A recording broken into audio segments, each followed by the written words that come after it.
lleno de contenido de amistad entre el Senado y la Universidad Panamericana. Y yo quiero darles la bienvenida al Senado de España, que es vuestra casa, el hogar de todos cuantos en el mundo contemporáneo compartimos la misma sangre, la misma identidad, el mismo idioma y el mismo proyecto humanista de vida, cultura basado en la vida, la libertad y la dignidad. Un hogar en el de este Senado de España, en el que confluye y se expresa nuestra historia común. El hecho de hoy estar acompañados por José Antonio Escudero, por Miguel Ayuso y los dos coordinadores, y que esté la presencia de un senador cualificado y miembro secretario primero de la mesa, don Luis Aznar, y de un entrañable amante también del mundo hispano como es Jaime Mayor, pues no les oculto mi satisfacción y mi orgullo por poder presidir este acto. La historia plantea interrogantes, pero no promueve castigos. Es una respuesta científica en inquietud humana. La historia se hace en la vida, pero no sucumbe a sus tiranías y no digamos a la tiranía con mayúsculas. La historia y la política se transformaron para siempre cuando el cristianismo introdujo el perdón y la reconciliación. Por eso se sostiene políticamente un discurso que conduce a los seres humanos a la escisión, el enfrentamiento y la fractura. El político que utiliza la historia para la confrontación es gravemente irresponsable. Y desde Konrad Adenauer sabemos que no hay política ni libertad sin responsabilidad. América en el mundo hispánico, una revisión jurídica, histórica y política, es una obra patrocinada e impulsada por una extraordinaria institución académica y científica como la Universidad Panamericana de México. Es uno de esos libros que contribuye decisivamente al progreso de una sociedad. En este caso, no únicamente la mexicana o la española, sino el conjunto de la comunidad iberoamericana de naciones. Un trabajo honesto y creativo al servicio de un proyecto dinámico de civilización. La comunidad iberoamericana de naciones, hoy más vital que nunca en la historia. Un trabajo que representa una profunda y rigurosa aproximación tanto al universo, como diría Manuel García Pelayo, al pluriverso, es decir, el fenómeno de pluralidad en la unidad y de unidad en la pluralidad que representó la ampliación del espectro territorial y mental de la Corona de Castilla y después del conjunto de la monarquía de España en América.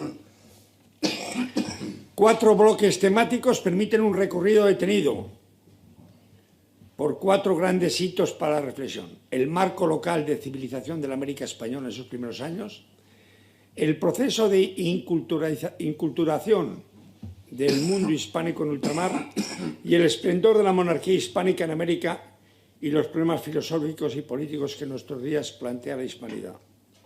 El trabajo de historiadores del derecho en una obra tan vasta y tan relevante como el doctor José Luis Soberanes y de jóvenes realidades de la historia del derecho como Manuel Andreu y Gustavo Garduño y, cómo no, la inspiración y el liderazgo de ese universitario ejemplar que es el rector José Antonio Lozano Díez, un apasionado del derecho, entrañable amigo de España y un ciudadano mexicano e hispanoamericano ejemplar, han hecho posible este libro. El 4º centenario de la fundación de la Villa Rica de la Veracruz cuenta con un libro a la altura de la celebración de una más honda y reafirmación fraternal entre 2 de las más grandes naciones del mundo, México y España. Termino. El conocimiento de la historia resulta imprescindible ahora y aquí, porque sin la historia no sabremos entender ni afrontar, ni como consecuencia resolver la encrucijada humana a la que nos enfrentamos, que es una encrucijada integral, una crisis de humanidad y de civilización. Como decía Robert Schuman, no nos dejemos intoxicar por la manipulación de la historia al servicio de la demagogia, que primero enfrenta a los seres humanos y a los pueblos y después los conduce por el camino de la división, la mediocridad y la irrelevancia. Este es el ideal de grandeza que pertenece en México y España, un ideal que pertenece al encuentro, el diálogo y la concordia. O como decía Albert Camus, La justicia supone derechos. Los derechos suponen la libertad del hombre. Para actuar, el hombre debe hablar, como habla este libro, en favor de nuestra historia compartida, es decir, en favor de la verdad, de la vida y de la libertad. Para todos nosotros, insisto, estar en el Senado, donde luego veremos en el Salón de Pasos Perdidos 4 obras pictóricas que cambian la historia de España, como fue la conversión al catolicismo de Recadero, el juramento de la reina ante Sagasta y Cánovas de la Constitución, la entrada de las tropas españolas en Constantinopla o la toma de Granada en 1492, junto con 4 estatuas también importantes en la historia de España. Una tiene que ver mucho con México. Cardenal Cisneros, Colón, Pizarro y Hernán Cortés. El Senado, cuando digo que es su casa, a los mexicanos se lo digo porque aquí se reunieron las Cortes de Cádiz en 1814 y esas Cortes elaboraron una constitución liberal que decía aquello de que la nación española era la reunión de españoles de ambos hemisferios y que en aquella constitución, que fundamental fueron obra de 60 hispanistas que vinieron a España, a una ciudad sitiada, en un país ocupado, y que pese a eso traían el mandato del cabildo de los respectivos territorios, como lo hizo ejemplarmente un hombre como Miguel Ramos representando a México. Quiero decir con ello que una parte alícuota de esta casa está también esa hispanidad y ese México al que hago alusión. Esa Constitución que empieza en el nombre del Padre, del Hijo y del Espíritu Santo, y que establece el inicio del proceso codificador. El artículo 258 de la Constitución de 1812, que dice que es el mandato, que sean unos el Código Civil, Criminal y de Comercio para toda la monarquía, tanto americana como española. La reacción de 1814 acabó con los esfuerzos apenas iniciados de los 12añistas, pero el segundo proceso codificador se inicia en 1820 y de ahí surgen naturalmente todos los códigos españoles, primero el de Sainz de Andino del comercio, después el Código Penal y después nuestro Código Civil, no sin frustrarse aquel proyecto de 1851 que no salió adelante. En conclusión, cuando les digo a los mexicanos y a los oyentes que se encuentran en su casa, es que es verdad. Esta es la casa de todos los españoles y por consiguiente la casa de todos ustedes. Llegadas esta hora de la mañana solo me quedan 2 discursos, uno corto y uno largo. Uno corto que dice gracias y uno largo que dice muchas gracias.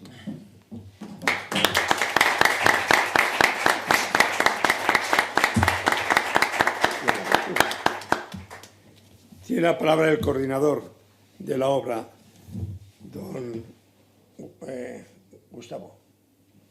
Gracias, señor senador, con su venia. Muy buenas tardes. Señor senador excelentísimo, don Juan José Lucas Jiménez, expresidente del Senado y presidente de la Comisión Constitucional del Senado de España. Don José Antonio Escudero López, expresidente de la Real Academia de Jurisprudencia y Legislación. Excelentísimo señor doctor Miguel Ayuso Torres, catedrático de Derecho Constitucional. Queridos amigos todos, es un honor para nosotros encontrarnos aquí, pero sobre todo es un privilegio contar con la aceptación amable y generosa del Senado de España para permitirnos presentar esta obra ante ustedes. Como se verá en el resto de las alocuciones seguidas, que seguirán a la ilustrísima presentación del senador López Jiménez, esta obra tiene como intención poner los puntos sobre las íes de muchos mitos de la historia que se han generado del otro lado del Atlántico, que han intentado desvirtuar la verdad y desvirtuar la realidad que pues sucedió hace ya 500 años. Sin embargo, para ser breve, para que pues, se permita a los que más saben de esto participar con una mayor abundancia, tendré el gusto de presentar a continuación al señor doctor José Antonio Escudero López, quien nos brindará una presentación de este libro. Muchas gracias.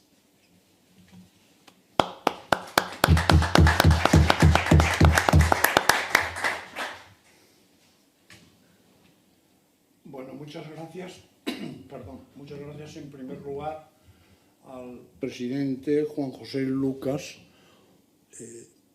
por su hospitalidad y por haber ofrecido este marco tan solemne y tan entrañable para algunos, incluso para mí mismo, a fin de que se realizara aquí la presentación de este libro.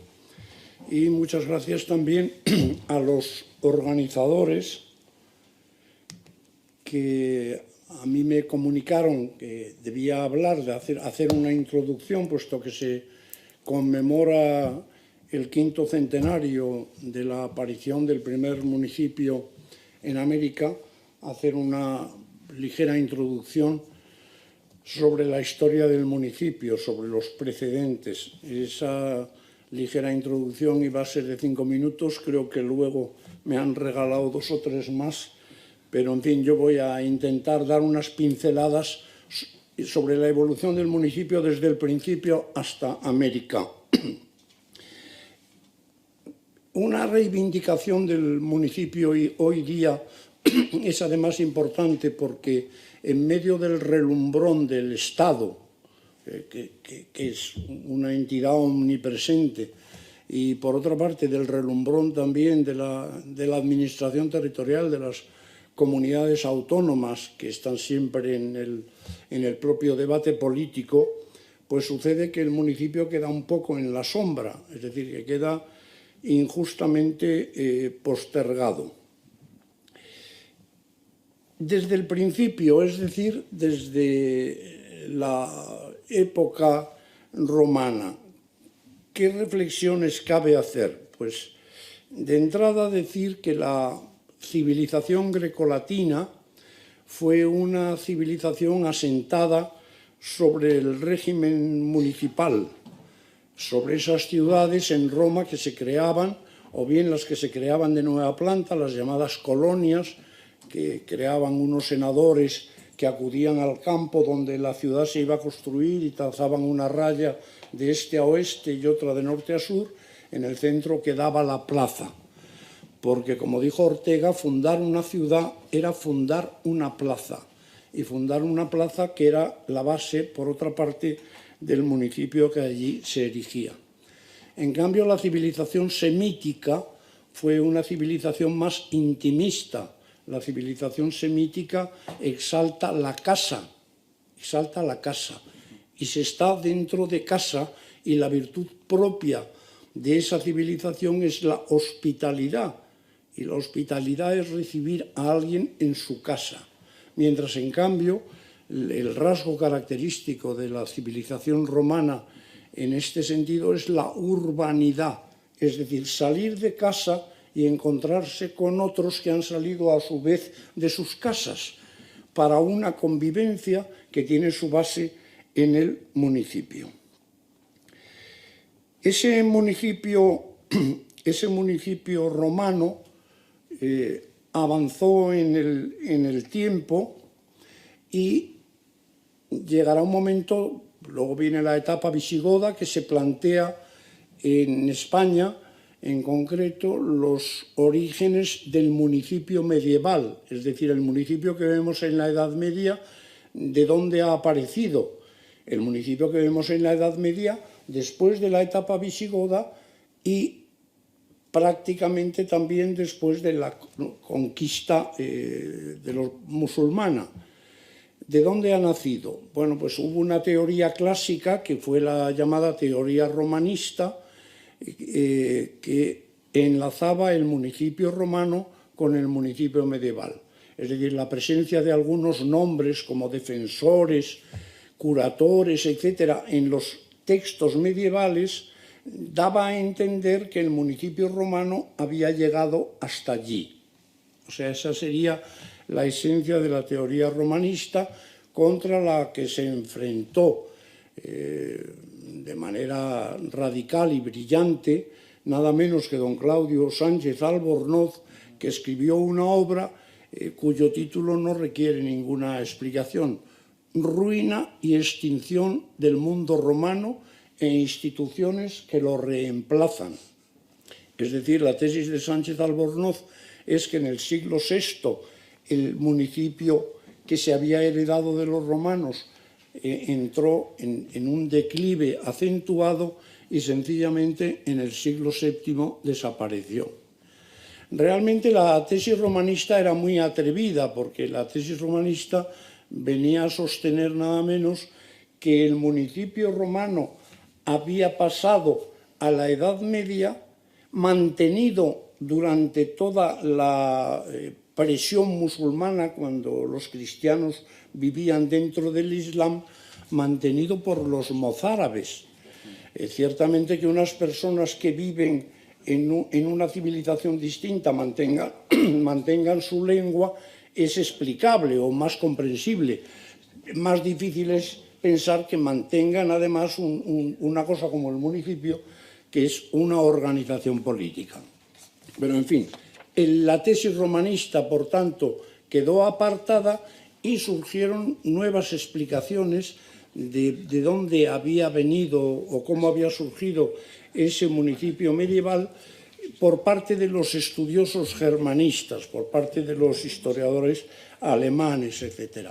Se dijo así, por ejemplo, que el municipio medieval había surgido como consecuencia de los gremios, es decir, de esas asociaciones mercantiles que aparecen en la Edad Media y que para organizarse habían constituido el municipio. Se había dicho también, porque aquí se han dicho muchas cosas, que aquellos concejos rurales elementalísimos pues fueron creciendo y se convirtieron en plena Edad Media ya en municipios. Y finalmente se dijo, y probablemente con más razón, que el municipio había tenido que ver en la Edad Media con la aparición del mercado. Es decir, ustedes saben que en el mundo medieval hay dos mundos: el mundo de la gente que está adscrita a la tierra, los que trabajan la tierra, los que no pueden abandonar la tierra, y aquellos otros que se van a los aledaños de los núcleos urbanos, practican una actividad mercantil, un oficio. Las calles llevan incluso los nombres de los oficios que allí se desarrollan, y todo eso, pues en definitiva, significa la liberación de la persona. Hay un refrán alemán que dice que el aire de la ciudad hace libre. El aire de la ciudad hace libre. ¿Hace libre a quién? Al pobre que estaba trabajando el campo, que no podía abandonarlo y que estaba sometido a las exacciones y a los abusos de los dueños de la tierra. Entonces, esa última teoría que explica el nacimiento del municipio en la Edad Media lo conecta con estos mercaderes, con el mercado, porque el mercado además tiene una paz especial del rey, es decir, un agravamiento de los delitos que se cometan en él, la llamada paz del mercado. Entonces, como digo, ese mercado que supone pues un aglutinamiento de personas que practican sus profesiones y que venden y compran productos, todo eso sería la base del municipio medieval. En el municipio, aquí vamos de 3 siglos en 3 siglos, en el municipio moderno, en el municipio de la Edad Moderna, el viejo concejo abierto medieval, es decir, compuesto por gentes que participaban directamente, viva voz, en las decisiones políticas, es sustituido por un municipio más complejo que queda en manos de los regidores. Y queda en manos de las oligarquías urbanas. Es decir, el municipio medieval, que muchas veces se ha puesto como ejemplo de una especie de base democrática, pues realmente eso es bastante imaginativo, porque de hecho pues quedó en manos de las grandes familias que se hicieron con el poder en cada uno de los núcleos urbanos. Y hay un fenómeno que es el fenómeno de la venta de oficios, es decir, el que los oficios pudieran ser comprados para los que querían desempeñarlo, que acentuó este carácter oligárquico y nobiliario de la vida de las ciudades, del control de la ciudad y del control del municipio, porque evidentemente los oficios los compraban quienes podían comprarlos, quienes tenían dinero, y por tanto las familias más poderosas pues se hicieron con el municipio. El rey controla a los regidores, a los que componen el municipio, pero luego además hay un personaje clave en la Edad Moderna que es el corregidor, porque el corregidor lo es todo o casi todo. El corregidor es un delegado del rey que al propio tiempo es el presidente del ayuntamiento, que al propio tiempo tiene competencias financieras, políticas, etcétera, etcétera.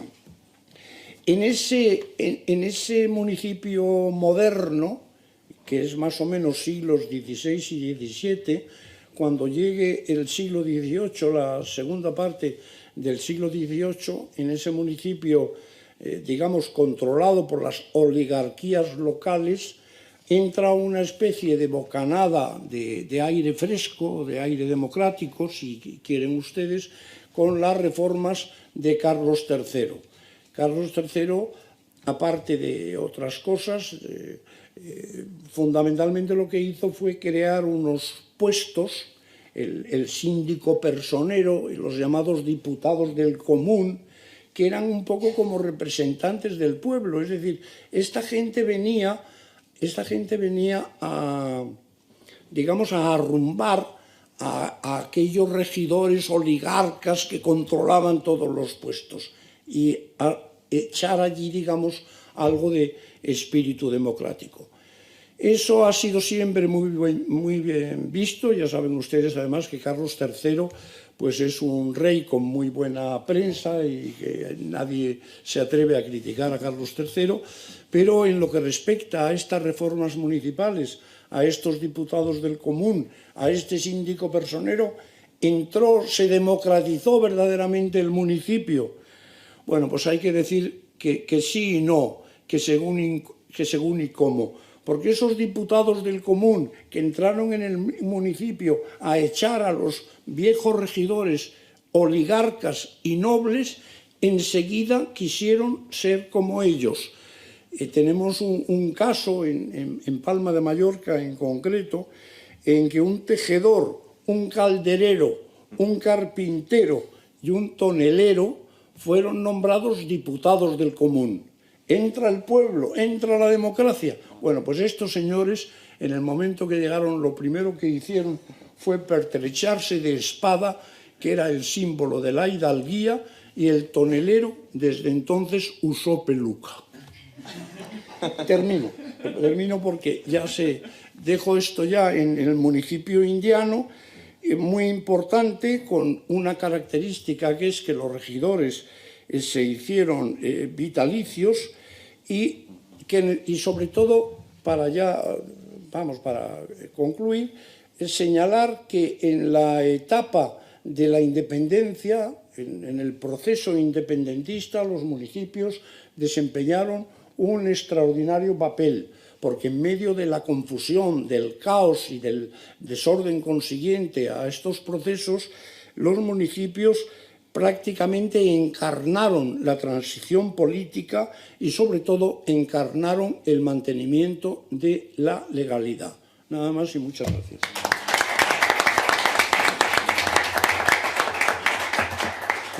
Muchas gracias, doctor. Tiene la palabra de manera Andreu, doctor en la Universidad Panamericana y profesor. Muchas gracias. Muy buenas tardes a todos, distinguidas autoridades, miembros del Senado, queridos amigos. Pues me uno en primer lugar a los agradecimientos hacia el Senado, también por abrirnos este magnífico espacio, y también a las personas de protocolo que han estado ahí pues siempre, ¿no?, detrás de nosotros. En segundo lugar, también me gustaría agradecer a las 3 personas que visten junto con nosotros, con los 2 coordinadores, este acto: a don Juan José Lucas, pieza clave en todo esto, a don Miguel Ayuso y a don José Antonio Escudero. Y en tercer lugar, pues al público que hoy nos acompaña, lleno de caras conocidas y sobre todo pues de buenos amigos. Antes de iniciar mi ponencia, también como coordinador, simplemente me gustaría señalar que este estudio, además de publicarse con motivo de los 500 años de la fundación de Veracruz, de la llegada de Cortés y del inicio de ese proceso de inculturación del mundo hispánico en América, pues también se complementa un poquito con el deber que tenemos de confrontar pues estos mitos de historias nacionales, oficiales, que surgen en contra de la evangelización, en contra del mundo hispánico, y un poco pues intentar buscar la verdad, ¿no?, que hay detrás de la historia. Dicho esto, y en conexión con la magnífica presentación que ha hecho el maestro de maestros, don José Antonio, pues yo entonces voy a dar un paso más. Me voy a centrar en el municipio, en el mundo americano, para conectar lo que acaba de decir del mundo peninsular ya en el caso de América. Y luego un poquito pues la figura de Hernán Cortés en la fundación de Veracruz, la Villa Rica de Veracruz, como el primer ayuntamiento, el primer cabildo en tierra firme ya en el continente americano. Entonces, bueno, con este panorama previo peninsular, ¿cómo fue en América el mundo urbano? Bueno, pues es innegable que toda esta impronta medieval que había moldeado la península en el proceso de reconquista y repoblación, pues tuvo sus ecos también en América. El Cabildo americano, cuyo nombre es el ayuntamiento en la península, o el antiguo concejo, ese concejo abierto que nos hablaba, y luego el concejo cerrado, pues a la vez que la península pasaba por un proceso de decadencia, como comentaba don José Antonio, se asienta en ultramar ese municipio de manera pues un poco más plena, ¿no? La explosión del municipio en América viene después de esa decadencia en el mundo peninsular, aunque con diferencias sustanciales con respecto al municipio de la península ibérica, porque el rey ya se ha convertido en una monarquía polisinodial mucho más fuerte que en la alta y plena Edad Media, y además con diferencias de tipo geográfico, ya que por la distancia esos obedézcanse pero no se cumplan, y una serie de figuras jurídicas hacían que tuvieran una mayor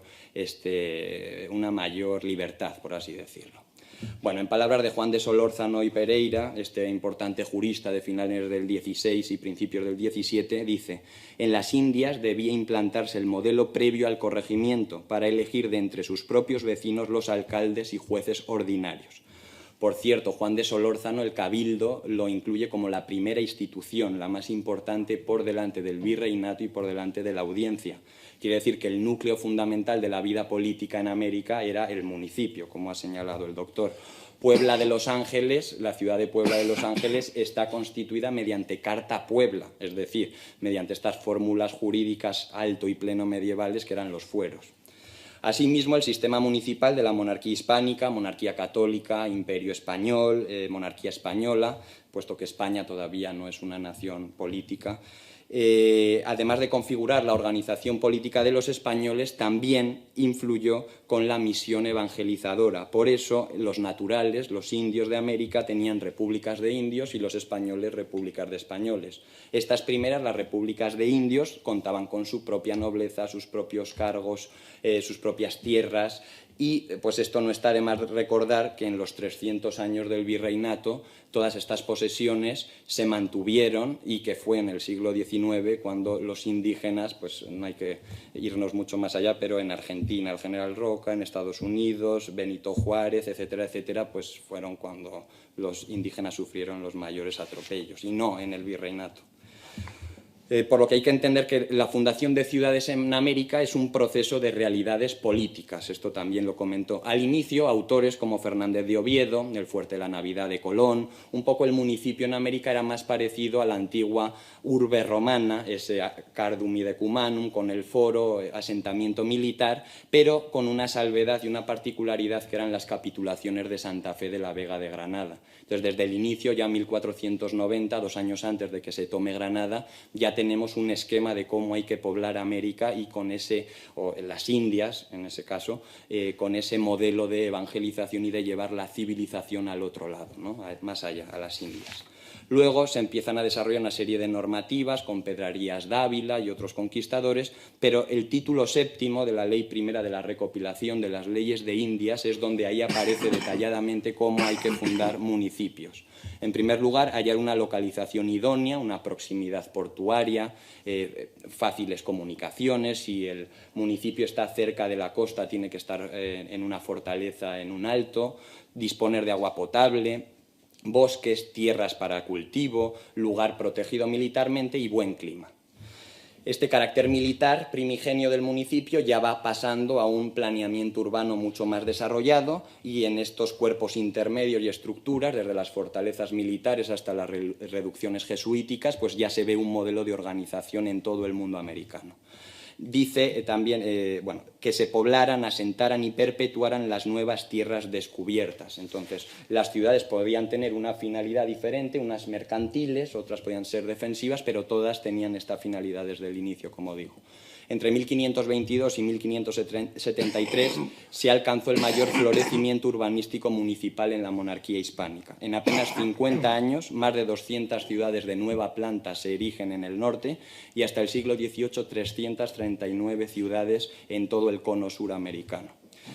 En cuanto al procedimiento jurídico de la fundación, el rey lo concedía mediante la gracia, y desde el inicio pues casi todos fueron municipios de realengo, pero también algún señorío, ¿no? En el caso de los indígenas, el caso de Cortés, Atlisco, Cuautla, había una serie de señoríos dados por la gracia en la conquista a los adelantados. Además del título de la ciudad, luego había una ceremonia que formalizaba jurídicamente el acto, que era la advocación en honor de un santo patrón. Querétaro, por ejemplo, es Santiago Matamoros, ¿no? El nombre iconográfico de apóstol Santiago el Mayor, patrón de España, pues es el nombre de Santiago de Querétaro, por ejemplo. El escribano, los testigos, y al final teníamos una ciudad con un centro municipal, una plaza de armas, llamado Zócalo en la Ciudad de México, ¿no? Pero el árbol y la picota, que eran los signos de justicia. A un lado la plaza de gobierno, en el caso de Ciudad Virreinal se encontraba el Palacio del Virrey, la catedral, la cárcel muy cerca, y las mercedes y los mercaderes que estaban bajo las puertas de cada una de estas ciudades, que es una réplica perfecta en casi todas las ciudades, desde la Patagonia hasta San Francisco, en toda América.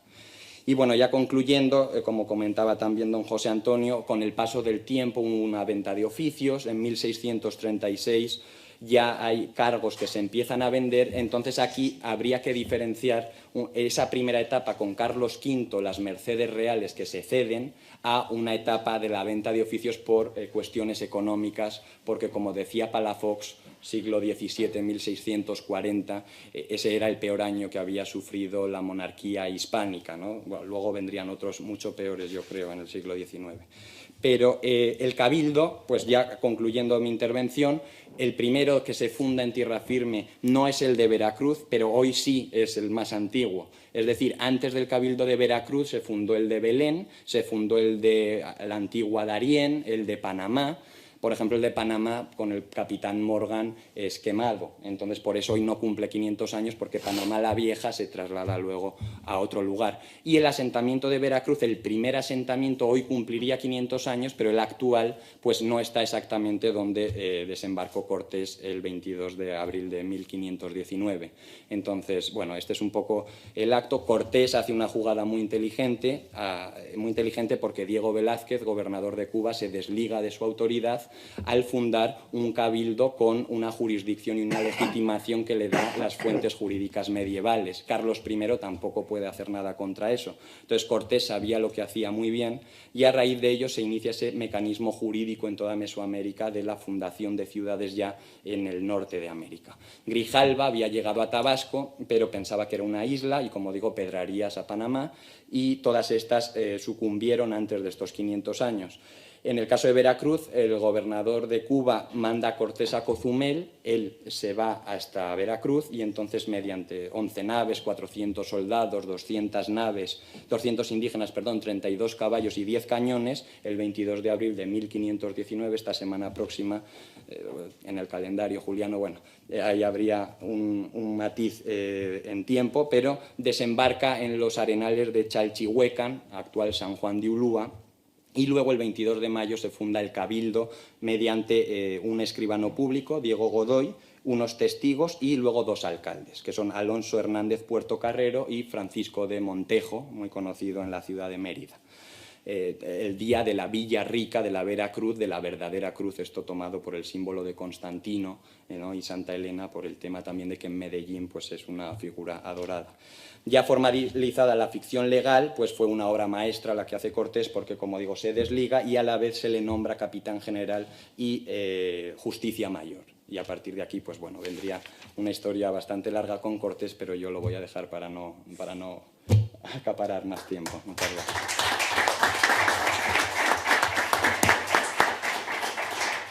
Gracias, don Manuel. Tiene la palabra don Miguel Ayuso, catedrático de Derecho Constitucional de la Universidad Pontificia de Comillas, que cierra la reunión. Gracias. Señor presidente, con la venia, me sumo con entusiasmo a los agradecimientos y paso directamente al asunto. Yo no puedo hablar del libro porque me acaba de ser entregado y para evidenciarlo lo he dejado intonso, de tal manera que no puedo siquiera realizar lo que algún colega particularmente malvado en la universidad llama una reseña o una presentación solapada, es decir, aquella que se basa en la lectura de sus solapas. Tampoco debo hablar de la ocasión del acto, porque la ocasión del acto, que es los 500 años de la fundación del municipio de Veracruz, ha sido ilustrada por todos los que me han precedido en el uso de la palabra, de tal manera que lo que me queda es hacer una breve consideración respecto de lo que está detrás de esta ocasión, lo que al conmemorar este 5º centenario los coordinadores de la obra han querido hacer y han querido recordar, y que ha sido apuntado por todos los oradores. Porque detrás lo que se encuentra es un recuerdo de la acción evangelizadora y civilizadora de España en América, de la monarquía católica, de la monarquía hispánica en América. De eso se trata esencialmente. Ahora bien, el problema en nuestros días es que ese tema, que es aparentemente puede ser discutido, pero que es perfectamente presentable de una manera sencilla, hoy se encuentra con unas dificultades adicionales.